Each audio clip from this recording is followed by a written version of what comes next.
Hello guys, it's Shani. So today I'm working in my altered book journal, which is definitely one of my favorite journals. So I just had a little bit of paint already on this page, so I thought this would be a great page, and I kind of wanted to use blue.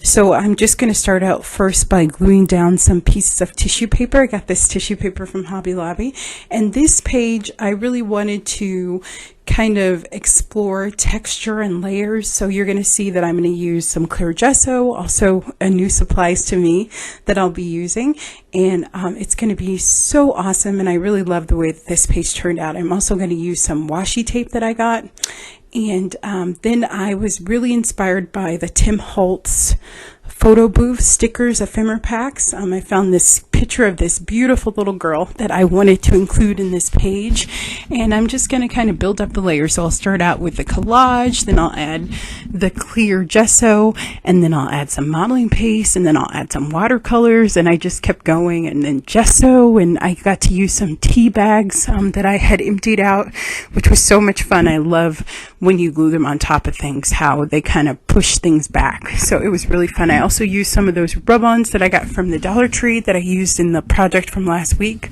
So really fun project. I really love the way that it turned out. And thank you so much for all your comments on my steampunk lady. She was definitely a fun project, and I'm glad that you enjoyed that video. If you haven't seen it, it will definitely be linked in the end card for at the end of this video, so you can go check it out. It's a really fun video, and as always, I would love it if you could share this video with your friends. It helps people to find me, because sometimes the YouTube algorithm doesn't work very well. So if you could do that, that would be awesome.